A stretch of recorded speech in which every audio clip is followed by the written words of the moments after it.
What's up, guys? I'm Corzi from GamingLegit. New news for GamingLegit. The intro songs and stuff like that have been completely removed from my channel because of supposed copyright stuff that YouTube has going on. I guess since my channel's been getting more views and has been growing, YouTube's kind of latched onto me and pretty much has muted my video that I just uploaded. That is this video. Completely muted it, so I have to redo this commentary for like the 4th time and then try to upload it and render this video again, so apologies for that. So I need to come up with some kind of intro song that's unique to GamingLegit, that's of my own, that's that nobody else has, I guess, and I gotta look into developing that, and until then, I don't know, it might be quiet in the beginning of my videos without intro songs and stuff, which really sucks, but what can I do?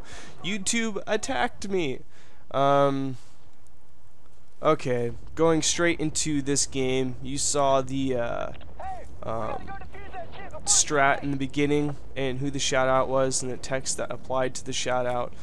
The shout out, he's the shout out because he reminded me to bring this up in this video, and I didn't really touch on it too much in my last video of part 1, where just because I'm doing this strategy, it doesn't necessarily mean to do it every single game you launch yourself into.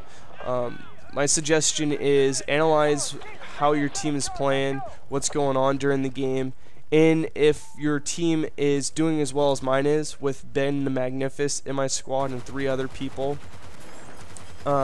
they're doing a really good job of bunkering down in B and protecting A in these demolition points. I kind of have this freedom to be able to roam around, put myself kind of off of the demolition points, where if they do get armed by the time I get to them, they will most definitely either blow up or be disarmed by my team, so I can't really rush into the demolition points.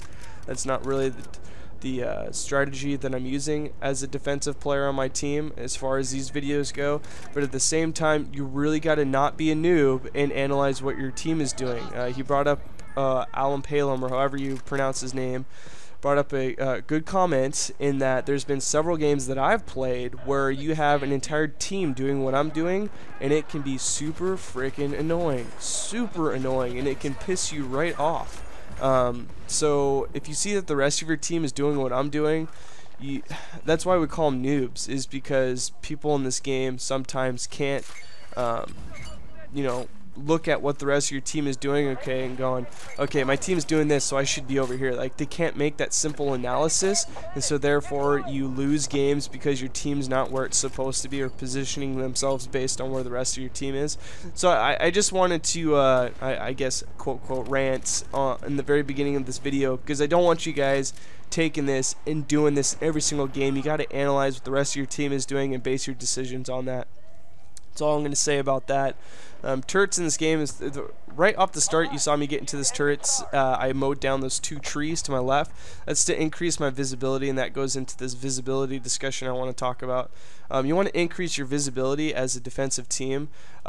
Several comments have been left on my previous video about getting into the turret and mowing down trees.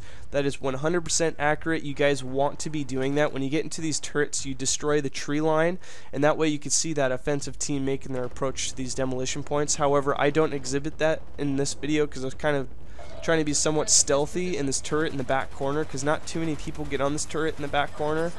Even though that you saw me do a mortar strike on the offensive side of Nelson Bay on this current turret, and this is why. Get a couple registrations on that guy going over to B, probably dropped his health to about 20% because the turret is so beastly. The trees that I'm talking about are right in front of the A shed, garage, or whatever. If you actually mow those down with the turret gun, you could see everybody making their advancement even over to B, and that makes it the turret more dangerous against the offensive team, and it helps out the rest of your team and seeing the oncoming team. And so I definitely suggest doing that. On the previous turret in the first video of this series, that turret that I got mortar striked out of, I've actually played several games where I get into that turret and I start shooting down the tree lines in front of that A demolition point at that point on the map, and it wins games. It definitely does. And so the subscribers and people that posted those comments, reminding people or suggesting for people to get into the turret to mow down those tree lines, you want to do that. Also, to increase your visibility, you saw me pull out my Pro Tube and kind of, you know, shoot at that building covering A. I know that if I destroy the walls and pretty much most of building A, it's not going to topple down and therefore destroy the demolition point. And as a defensive team, I highly suggest that you destroy the buildings that will not be destroying the demolition point if you do so, because that also opens the visibility up to those demolition points that you're supposed to protect. I get off here. I'm going to explain my reasoning for this little sequence right here in a second.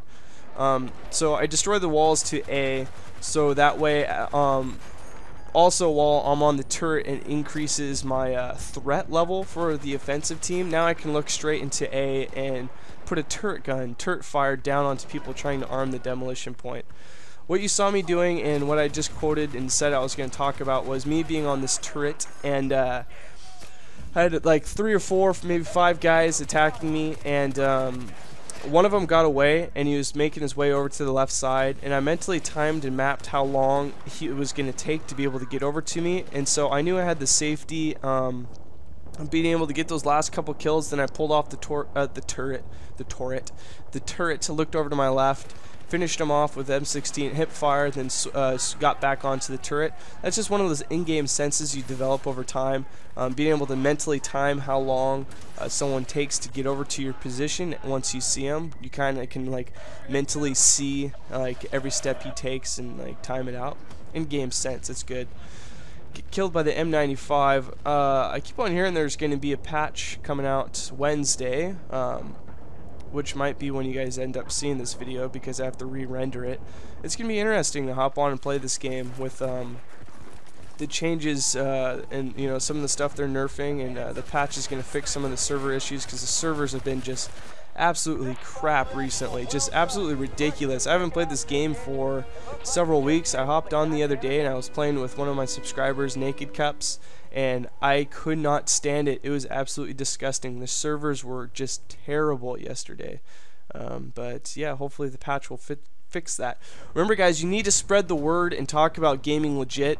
I need to fix these intros, come up with some kind of original song or something that is Gaming Legit, because I no longer can post other people's music on my channel because YouTube has kind of cleaned onto it and figured out that I'm doing that. Even though that I'm putting in most of my descriptions that they do belong to Gorillas and whoever, I note that. But anyways, God bless, love you guys, peace out, and I'll see you guys in some other vids. Later!